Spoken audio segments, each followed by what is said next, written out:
Et qu'en est-il des destinations touristiques à l'extérieur du Québec? Avec nous, Sébastien Bénédicte, qui est président-directeur général de l'Association de l'industrie touristique du Canada. Bonsoir. Bonsoir, merci de me recevoir. Merci d'être avec nous. Avez-vous le même son de cloche que le CAA Québec, c'est-à-dire des gens qui ont peut-être un peu moins d'argent pour des vacances cette année, mais qui veulent d'abord et avant tout rester au Canada?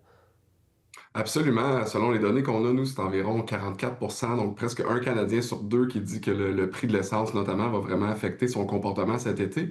Par contre, ce qui nous rassure, c'est que les gens semblent pas vouloir annuler leurs vacances, là. C'est plus, ils adaptent leur budget ou le voyage. Donc, par exemple, une famille qui partirait une semaine va peut-être laisser faire un souper au restaurant ou prendre un hôtel 3 étoiles au lieu de 4 étoiles.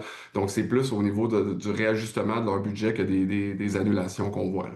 Je sais que vous avez participé récemment à un salon à Toronto regroupant des intervenants d'un peu partout au pays. Vous le sentez, ça, sur le terrain, cet engouement pour les vacances au Canada? Vraiment beaucoup. Donc, c'était la semaine dernière à Toronto. Ça s'appelle Rendez-vous Canada. C'est la plus grosse foire commerciale en tourisme au pays. Puis, il y a des représentants de 24 pays. C'est un peu comme des agences de voyage, là. Puis, excusez-moi l'anglicisme, mais c'est comme du speed dating pendant une semaine. Donc, des agences de voyage de partout dans le monde qui viennent ici rencontrer des entreprises touristiques pour faire des forfaits chez eux pour que les gens viennent visiter. Puis, on avait plus qu'une centaine de nouveaux acheteurs internationaux de ces 24 pays-là.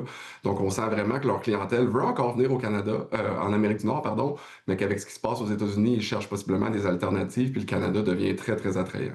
Donc, c'est intéressant. Les gens ici veulent rester au Canada. Il y a des gens de l'étranger aussi qui veulent venir chez nous. Comment les régions doivent se démarquer pour essayer de profiter de cette manne touristique là, qu'on vit en ce moment?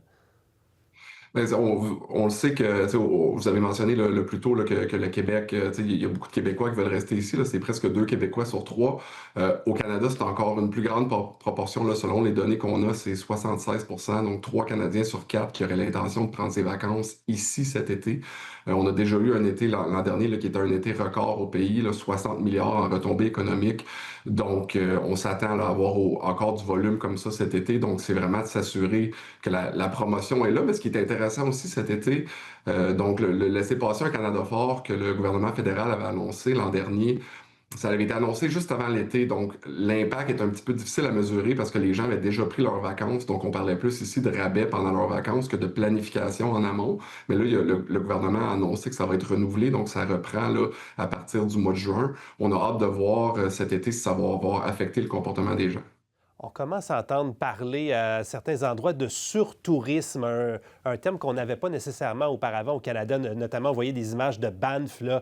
Il y a des gens là-bas qui nous disent, écoutez, il y a des points dans l'été où il y a carrément trop de monde dans le parc national. Est-ce que ça commence à être un enjeu avec plus de gens qui veulent rester au pays? Là, ça fait des sites touristiques un peu trop achalandés? On a l'avantage au Canada qu'on a vraiment un espace vaste, là. Donc, avant d'atteindre vraiment du surtourisme comme on peut en connaître en Europe notamment, là, on est encore très loin de ça. Des enjeux comme on a à BAM, je parlais justement récemment avec leur municipalité, c'est souvent au niveau des stationnements ou tu sais, d'endroits pour accueillir pas tant les espaces pour visiter. On a la chance d'avoir des espaces de plein air, des espaces vastes ici. Donc, à ce niveau-là, on n'a pas énormément d'inquiétudes, là. Sentez-vous que l'offre touristique s'est développée, s'est bonifiée aussi pour être capable d'attirer ces gens-là qui ont peut-être des besoins un peu différents en termes de vacances? Oui, définitivement. Mais c'est sûr qu'on continue de miser sur nos chevals de bataille, là. Donc, évidemment, nous, le tourisme de nature, tout ce qui est plein air, aventure en tourisme, c'est quelque chose qui attire beaucoup les touristes internationaux. La gastronomie, là, on est reconnu pour ça ici à travers le pays. Donc, on continue de miser sur ça là, dans ce qu'on fait comme campagne à l'international. Puis, il y a aussi quelque chose qu'on rajoute beaucoup de plus en plus, la sécurité. Vous savez, avec tout ce qui se passe dans le monde, le Canada est vraiment une destination qui est considérée sécuritaire, accueillante pour beaucoup de gens. Donc, on continue aussi de miser sur ça dans la promotion, pas juste sur nos attraits touristiques, mais sur ce qu'on a là, comme environnement quand on vient visiter le Canada. Intéressant. En tout cas, on vous souhaite un très bel été à vous et tous les gens de l'industrie touristique. En tout cas, merci beaucoup, M. Bénédicte, de nous avoir parlé. Merci, bonne soirée.